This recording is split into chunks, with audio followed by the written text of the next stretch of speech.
दोस्तों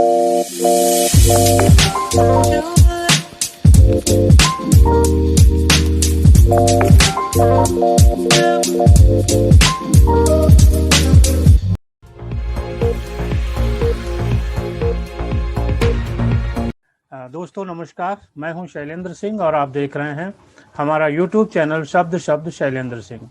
आज हमारे साथ खास मेहमान हैं शिप्रा भदौरिया जी, जो हम लोगों के साथ बात करेंगे हम लोग आपस में कि एक तो बच्चे स्कूल नहीं जा रहे हैं, अपने मित्रों से नहीं मिल पा रहे हैं, ऑनलाइन स्टडी ज़रूर कर रहे हैं, लेकिन वो सोशली उतना कनेक्ट नहीं हो पा रहे हैं जितना कि स्कूल पीरियड में हो रहे थे।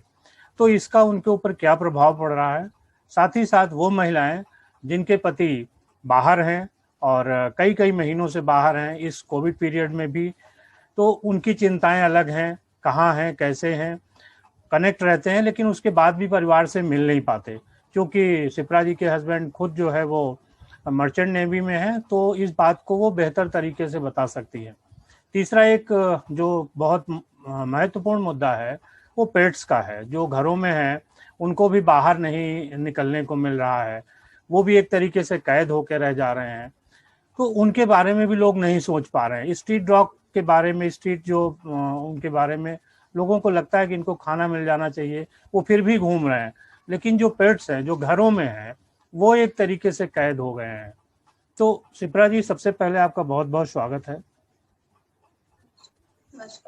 पहला सवाल तो यही है कि चूंकि आपके हस्बैंड मर्चेंट नेवी में हैं और ऐसी बहुत सारी महिलाएं हैं जिनके पति कहीं फॉरेन में हैं, किसी ड्यूटी पर हैं और महीनों से वो अपने घर परिवार से मिल नहीं पा रहे हैं, तो इस सिचुएशन में मदर्स अकेले हो जा रही हैं, कैसे हैंडल कर रही हैं? क्योंकि आप खुद उस फैमिली से हैं, तो आप बेहतर बता सकती हैं। जी बिल्कुल। देखिए, जैसे कि हम सभी जानते हैं कि हमारा देश जिस पैंडेमिक के फेज से गुजर रहा है और इस एक कहेंगे आप बुरे समय में आपको हमेशा बहुत ही ज्यादा मेंटली स्ट्रांग होना चाहिए जी। और मेंटली आपको स्ट्रांग बनाता है आपका परिवार। तो जो कि अभी जिस समय, जैसे कि अभी आपने बात की, जिनके हस्बैंड बाहर हैं, बाहर विदेशों में जॉब करते हैं, कहीं और दूर है उनसे, तो उस समय अकेली है और अकेला व्यक्ति जो होता है वो कहीं ना कहीं मानसिक रूप से थोड़ा सा अपने आप को कमजोर समझता है। तो इस समय में मुझे लगता है कि आपको सबसे पहले अपनी मेंटल हेल्थ पे वर्क करना चाहिए। और वर्क करने का मतलब, क्योंकि उसकी कोई मेडिसिन नहीं है, उसकी कोई एक्सरसाइज नहीं होती है जो मैं आपसे कहूँ कि आप वर्कआउट कर लीजिए। आपको कई तरह की अपने दिनचर्या में ऐसी चीजों को शामिल करना पड़ेगा जिनसे आपको थोड़ा बेहतर महसूस होगा और आप एक सही दिशा, या कह लीजिए कि आप पॉजिटिव सोच पाएंगे। आपने कि जब कोई बीमार होता है तो हम उससे कहते हैं कि तुम ठीक हो जाओगे, तो कहीं ना कहीं उसे विश्वास दिलाते हैं कि भाई आप पॉजिटिव सोचिए, अच्छा सोचिए और अच्छा होगा आपके साथ। तो उसी हम अपने दिनचर्या में लाने होंगे जिनसे कि हमारी सोच बदलाव या ये महसूस हो। बस एक फेज है जो थोड़े दिन जरूर आएगी। तो उसी तरह तो अगर हम एक्टिविटीज की बात करें तो अगर कोई भी इस तरह से महसूस हो रहा है कि बहुत ही मतलब डल महसूस कर रहा है, तो उसको हम अपने दिनचर्या में, जैसे कि बुक्स, लोग कहते हैं तो आप उनको शामिल करिए अपने दिन में, आप अपने शेड्यूल, सबकी मेरे काम है, लेकिन उन टाइम मिल रहा है जिससे हम जब दिन शुरू होता है तो कहते हैं हमारे पास हमारे लिए समय नहीं है। है तो अब आप रोइए मत, बस उस समय को अपने लिए इस्तेमाल करिए। बुक्स पढ़िए, कोई सीरीज, कोई मूवी, कुछ भी आपको देखने का दिल कर रहा है आप वो करिए। आपको डांस करना है आप वो करिए। आपको ये नहीं सोचना है कि लोग सोचेंगे ये मुझ पर अच्छा लग रहा है या नहीं लग रहा है। कहीं ना कहीं खराब समय को उस अच्छे समय में बदलिए कि हम जो शायद नहीं कर पा रहे थे अपनी भागम भाग की जिंदगी में, हम वो कर रहे हैं। तो एक कुछ अपनी लाइन मतलब मैंने ही लिखा है, कुछ कहना चाहूंगी जी जी। कि आओ जिंदगी से पहचान कर ले, वाह। आओ जिंदगी से पहचान कर ले, हम्म। ठहरा है जहाँ पल तो अपने नाम कर ले। वाह। तो आइए पल अपने नाम करिए और कोशिश करिए कि जैसे कि अगर मैं अपनी बात करूं तो सोशल प्लेटफॉर्म्स पर थोड़ा समय अपना बिताती हूँ, जैसे कि इंस्टाग्राम यूज करती हूँ, तो क्योंकि मुझे खुशी होती है, मुझे बेहतर फील होता है। और बुक्स पढ़ती हूँ, अपने पेट के अपना मेरा डॉग है उसके साथ अपना टाइम स्पेंड करती हूँ, गार्डनिंग करती हूँ। देखिए आपके दिनचर्या में ऐसी बहुत सी चीजें हैं जो करने से आपको खुशी मिलती है, वो आपको काम नहीं लगता है। तो आप वो भी करिए क्योंकि आपको बेहतर फील होगा। अगर आप दिमाग से स्वस्थ रहेंगे तो अपने आप स्वस्थ रहेंगे। तो अभी आपको यही कोशिश करनी है कि हमें अपने आप को इतना बिजी और अपने मनपसंद कामों में अपने आप को बिजी रखना है। और एक बात कहना चाहूंगी सर जी कि कहा मैं सोशल मीडिया पे थोड़ा एक्टिव रहने की कोशिश करती हूँ, बट फिलहाल कुछ समय से मैं देख रही हूँ कि अगर आप फेसबुक या और भी जिन प्लेटफॉर्म से हम जाते हैं जनरल डेज में, वहाँ बहुत डिस्टर्बिंग पिक्चर्स लोग शेयर करते हैं। देखिए जिन्होंने अपनों को खोया है, मैं उनके साथ मेरी पूरी समझदारी है, मैं समझ सकती हूँ उनके दुख को, लेकिन आप खुद समझिए कि जो लोग घर में एक ऑलरेडी एक लड़ाई लड़ रहे हैं, घर में आइसोलेट कर रहे हैं, कोविड से परेशान है या रिकवरी के दौरान उनको कितनी वीकनेस है, मेंटली वो बहुत वीक है, जिनके अपने बीमार। अगर आप सोशल प्लेटफॉर्म्स पे इस तरह की बातें बार बार पोस्ट करेंगे कि यहाँ पर एक साथ की चिताएं जल रही हैं, या आप ये कहेंगे कि जो हॉस्पिटल्स जा रहे हैं वो वापस नहीं आ रहे हैं, या ऑक्सीजन की कमी है या बेड्स की कमी है, देखिए परेशानियां हैं, देश एक वॉर की स्थिति से गुजर रहा है और वॉर में आपको बैठ के कुछ भी परोस के नहीं मिलेगा, वो आपको भी समझना होगा और अपने देश के साथ खड़ा होना होगा। लेकिन हाँ, आप उनकी मनोदशा पे प्लीज ध्यान दीजिए जिनका कोई अपना बीमार है और अभी दूर है। वो माँ बाप घर बैठकर अपने बच्चों की कितनी चिंता करेंगे अगर वो ये खबर पढ़ेंगे, या वो बच्चे घर में अकेले में अगर उनका कोई अपना बीमार है तो उनके लिए ये सब पढ़ के या ये चीजें देखकर कितना मुश्किल होगा अपने आप को संभालना। तो प्लीज आप सभी से विनती है कि इंसानियत के नाते एक दूसरे के साथ खड़े हो जाइए, एक दूसरे को जब भी मौका मिले या पता चले तो फोन करिए और उनसे मुस्कुराकर जरूर कहिए कि समय अच्छा आएगा, आज समय लेकिन आएगा, बस थोड़ा सा हिम्मत रखिए। तो एक दूसरे को हिम्मत देते चलिए और कोशिश करिए कि थोड़ी अच्छी खबरें भी सोशल प्लेटफॉर्म्स पे पोस्ट करिए। जो भी इंसान इस तरह कमजोर दिल वाले हैं या जो बीमार हैं, उनको थोड़ी हिम्मत मिले, ना कि वो पूरे दिन सब देखकर अपने आप को और ऐसा महसूस करें। पॉजिटिव एक सोच और वैसी खबरें कुछ जानी चाहिए। बिल्कुल देखिए हमें सब पता है कि क्या चल रहा है, लेकिन वो चीज तो बार बार आप अगर बोलेंगे या कहेंगे तो उससे कुछ बेहतर नहीं हो जाएगा।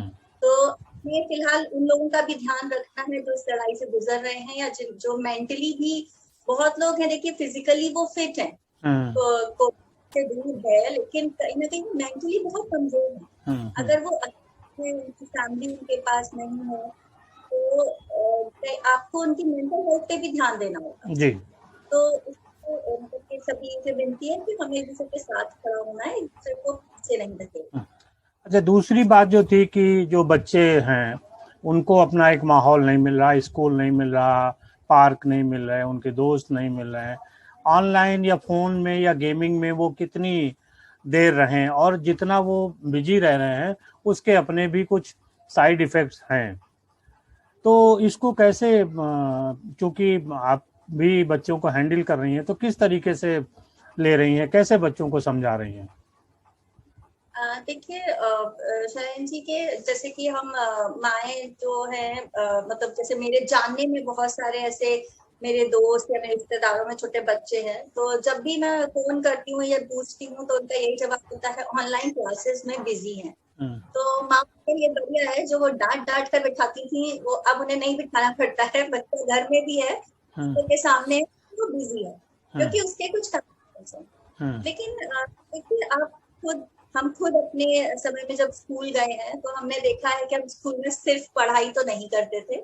हमारी कई एक्टिविटीज होती थी, हमारे एसोसिएशन क्लासेस होते थे, ड्रिल है एंड स्पोर्ट्स एक्टिविटीज हैं या बहुत सी चीजें। तो उस पढ़ाई के दौरान हम जो बीच बीच में समय हमें मिलता था, जो ब्रेक्स मिलते थे, उसमें हम अपने दोस्तों से उनके हालचाल पूछना, कौन क्या नई चीज लाया है, क्या अपडेट्स हैं। तो ये देखिए, ये एक जो कहते हैं ना, समाज का एक बहुत ही महत्वपूर्ण हिस्सा है, या हमारे ओवरऑल डेवलपमेंट में बहुत ही इंपॉर्टेंट रोल प्ले करता है। तो ओवरऑल डेवलपमेंट है वो बच्चे को ऑनलाइन सिस्टम के सामने बैठे रहने से नहीं मिल रहा है। समझना होगा कि इम्पोर्टेंट है, हम अपने बच्चे की पढ़ाई नहीं रोक सकते हैं, या हम उसे नहीं बोल सकते हैं कि आपकी आंखों पे ये असर पड़ रहा है तो आप, ठीक है, मजबूरी है, हमें करना है, हमें अपने बच्चे को बैठाना है। लेकिन उस बीच में जब भी आपके बच्चा एक ब्रेक लेता है या जैसे ही उसके क्लासेस खत्म होते हैं, तो प्लीज आप मतलब ये मत निश्चिंत रहिए कि अरे ठीक है, उसने क्लासेस अटेंड कर लिया, हमारी जिम्मेदारी खत्म हो गई, या हमने खाना दे दिया तो हमारी जिम्मेदारी खत्म हो गई। नहीं, आप खुद समझ सकते हैं कि आप बड़े हैं, तब आप इतने परेशान हैं। आप हर किसी को फोन करके अपनी रिश्तेदारी में फोन करते हैं, बहुत खराब समय चल रहा है। तो अगर बड़े होकर हमारे लिए ये खराब समय चल रहा है, तो आप समझने की कोशिश करिए कि आपके बच्चे के दिमाग पे क्या असर पड़ रहा है। वो जो इतने समय से अपने दोस्तों से नहीं मिला है, जो मूवीज नहीं गए हैं, गेम्स नहीं, पार्क नहीं, हर तरफ से कहीं ना कहीं वो बंधन में है। तो आप उनके छोटे से मन को समझने की कोशिश करिए कि उन्हें अभी आपके टाइम की या आपकी बहुत ज्यादा जरूरत है। तो कोशिश करिए कि उनके साथ थोड़ी एक्टिविटीज करिए। आप चाहे तो उन्हें किचन में ही इन्वॉल्व करिए अपने साथ, या आप उनके साथ कुछ लूडो, अंताक्षरी, कुछ भी ऐसे खेल जो शायद हमने तो बहुत ही खेले हैं अपने समय में, तो ऐसे किसी भी खेल में उनको इन्वॉल्व करने की कोशिश करिए। और सिस्टम से उठने के बाद कोशिश करिए कि आपको अच्छा दोबारा सिस्टम में अपने पबजी या इस तरह के गेम्स, एक्टिविटीज, ऑनलाइन गेम्स हैं या सीरीज हैं या मूवीज में बिजी ना होकर वो आपके साथ समय बिताए, ताकि आपको भी लगे कि ये एक अच्छा मौका है अपने बच्चे के साथ दिन में इतने घंटे बिताने का।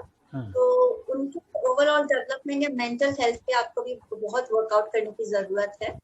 और कोशिश करिए उनके ज्यादा से ज्यादा साथ रहिए, ज्यादा से ज्यादा करीब आने की कोशिश करिए, उनके मन को समझिए और उनके साथ इन्वॉल्व हो जाइए।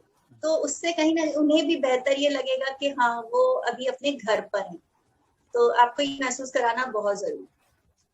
और इसी के साथ एक जुड़ा सवाल है कि जो हमारे घरेलू पेट्स हैं, अब बहुत सारे घरों में पेट्स हैं अलग अलग तरीके के, तो उनका इस कोविड में उन पर क्या प्रभाव पड़ रहा है? पहले होता था कि आप पार्क में टहलाने ले कर चले गए, सड़क पे ले गए, अभी वहाँ पे भी तमाम तरीके के रिस्ट्रिक्शंस हैं, तो वो कैसे व्यवहार कर रहे हैं और उसके साथ कैसे व्यवहार किया जाए?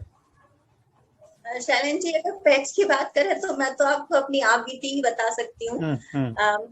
जो डॉग है उसका नाम प्लूटो है, और वो इस टाइम पर इतने ज्यादा पॉजिटिव हो गए हैं क्योंकि उनको ये डर रहता है कि कहीं मैं ही उनको घर में दिख रही हूँ, कहीं मैं भी उनको छोड़ चल ही ना जाऊँ। अच्छा। तो आप विश्वास नहीं करेंगे, मतलब इससे समझ में आता है कि साइकोलॉजिकली उन पर कितना इस चीज का असर पड़ रहा है कि उनको अगर कमरे में भी जाती हूँ तो वो बेचैन हो जाता है और वो मतलब ढूंढ रहा है पूरे टाइम, और वो उसको लगता है कि क्या है, मतलब वो भी महसूस कर पा रहा है कि ऐसा क्या बदलाव है जो मैं बाहर पूरे गेट पर बैठे रहना, उसको देख कर मुझे महसूस होता है जैसे कैदी हो क्या जीवन जी रहा है बेचारा।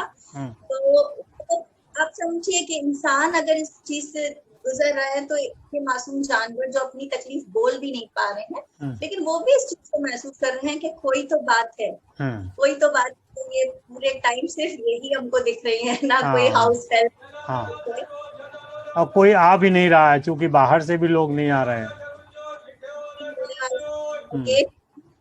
कि भाई वो बाहर घूम आए या झांक ले, तो वो पूरे टाइम कोशिश करते हैं कि गेट पर बैठकर आते जाते कोई दिख जाए बस उसको। किसी पे तो भूख ले। और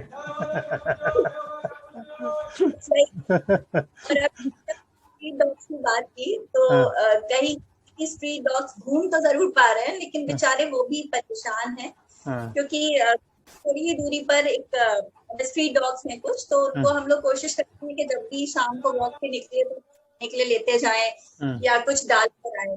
तो इस टाइम मैंने देखा है कि लोग डर इतना ज्यादा है कि लोग निकलना नहीं चाहते अपनी सुरक्षा को लेकर, तो मतलब कुछ बिकॉज वो इवनिंग वॉक पर नहीं जा रहे हैं तो उनको दे भी नहीं पा रहे हैं कुछ भी, वो भी परेशान पर हर व्यक्ति परेशान है। बट ठीक है, एक समय है, एक फेज है जो डेफिनेटली निकल जाएगा और अच्छा समय जरूर आएगा। इंस्टाग्राम पे आप बहुत सक्रिय हैं, पॉपुलर हैं, तमाम तरीके के कमेंट भी आते रहते होंगे, कैसे लेती हैं इन कमेंट्स को? देखिए, कुछ लोग जो होते हैं वो जेन्युइनली आप जो भी करते हैं उसको अप्रिशिएट करते हैं। इंस्टाग्राम में जैसे अभी रिसेंटली ट्रेंड है रील्स का, तो मैं इस चीज को 2 से 3 साल, आई थिंक 2 साल से तो मैं देख ही रही हूँ। काफी मेरे जानने वाले लोग भी बनाते थे, तो उस समय मुझे लगता था ये मतलब मैं नहीं कर सकती है, ये क्या क्यों कर रहे हैं। बट कहीं ना कहीं ये लॉकडाउन ने मुझे मतलब जब मैंने पहली बार बनाया तो मुझे लगा कि हाँ फन, मतलब कुछ नया है, कुछ नया एक्सपीरियंस करें, जैसे कुछ एडवेंचर होता है ना, तो अभी हम एडवेंचर नहीं कर सकते हैं, तो हम कहीं ना कहीं अपने आप को एक्सप्लोर कर रहे हैं। आप इसी बात थोड़ा अच्छे दिखते हैं, आप अच्छे कपड़े पहनते हैं, अदरवाइज तो आप घर में ही पूरे दिन अपने कंफर्ट जोन के कपड़ों में रहना चाहते हैं। और तो अच्छा लगा मुझे बना के। और एक चीज मुझे जरूर सीखने को मिली इस इंस्टाग्राम से कि आप कभी देखेंगे तो जब हम रील्स स्क्रॉल करते हैं, हम देखते हैं कि लोग क्या बना रहे हैं, क्या कर रहे हैं, तो मैंने देखा कि मतलब 50 साल, 60 साल, 80 साल के लोग, जो कि मतलब मैं देख कर मुझे इतनी खुशी होती है कि अगर उन्हें डांस पसंद है तो वो डांस कर रही हैं, और कोई एक्टिंग कर रहा है, कोई मतलब इनफैक्ट जेंट्स लेडीज बोथ, तो वो जो इस अपनी लाइफ को एंजॉय कर रहे हैं, उनको एप्रिसिएशन मिलता है, तो अच्छा लगता है कि ठीक है, कहीं ना कहीं उनको एक कुछ नया मिला अपने जीवन में करने के लिए। और रही बात, देखिए आप कुछ भी करते हैं तो लोग जरूर क्रिटिसाइज करते हैं, कुछ अच्छा बोलेंगे, कुछ बुरा बोलेंगे, तो उसी तरह उसकी चिंता नहीं करना। हाँ, अगर आप उसकी चिंता करेंगे तो फिर ये आपका काम नहीं है, तो कुछ दूसरों को भी करने दीजिए। तो कमेंट्स की तो ऑब्वियसली कुछ अच्छे कमेंट्स आते हैं, कुछ बकवास भी, बेकार भी लिखते हैं, लेकिन मेरा ये मानना है आपको जो अच्छा लगे आपको उस पर देखना चाहिए। अगर हम हर तरफ बुराई देखेंगे तो शायद हमें वो ही नजर आएगी। तो जो आप रील बनाती हैं इंस्टाग्राम के लिए, कितना समय लगता है इसमें, कैसे कॉन्सेप्ट बनाती हैं? नहीं शैल जी, उसमें रील्स आती रहती हैं, तो हम लोग स्क्रॉल करते हैं, तो जो भी आपको अच्छा लगे, जैसे कि आप कुछ आप कर सकते हैं, आपको ये लगे कि हाँ कोई डायलॉग है ये मैं बोल सकती हूँ, या मतलब कुछ लोगों का डांस करना बहुत पसंद होता है या वो अच्छा करते हैं, तो लगता है कि मैं इस तरह का डांस स्टेप्स कर सकता हूँ, तो उसी चीज को आप सेव कर लेते हो, फिर उसी में आप अपना कॉन्सेप्ट जनरेट करते हैं कि हम कैसे करना चाहेंगे, हमें क्या पहनना चाहिए, हमें किस जगह खड़े होना चाहिए, या जो भी है, तो आप अपना कॉन्सेप्ट डिजाइन करते हैं। तो मतलब अगर आप मेरी बात करें तो लास्ट 2 वीक से मैं ये एंजॉय कर रही हूँ, आई एम डूइंग इट। तो जो 2 हफ्तों से लास्ट कर रही हूँ, तो इसमें मतलब दिन में 1 या 2 घंटा जब भी मुझे ऐसा लगता है कि हाँ अभी अपनी सारी रिस्पॉन्सिबिलिटीज पूरी हो गई हैं और मैं खाली हूँ, तो मुझे ऐसा लगता है कि कहीं ना यही करके मैं अपने आप को समय दे पा रही हूँ, तो मुझे अच्छा लगता है, मतलब पढ़ लेती हूँ। ये भी एक छोटी मोटी फिल्म जैसा काम है कि डायरेक्शन भी आपको करना है, कॉन्सेप्ट भी आपका है, आप ही कैमरामैन हो, आप ही एक्टर हो। बिल्कुल बिल्कुल, एक्टर डायरेक्टर सब आप है, तो अपनी पिक्चर एंजॉय करिए, रंगीन बनाइए। तो चलिए, बहुत शुक्रिया शिप्रा जी आपका। आप भी अपनी पिक्चर रंगीन बनाते रहिए और इंस्टाग्राम पे लोग आपको देखते रहें।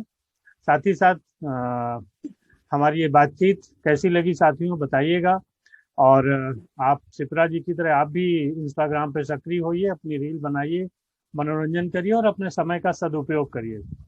और इसके साथ ही साथ हमारे चैनल को भी लाइक और सब्सक्राइब करते रहिए, जिससे हम आपकी मुलाकात नई नई हस्तियों के साथ कराते रहें। बहुत शुक्रिया शिप्रा जी आपका, और सभी साथियों आपका भी।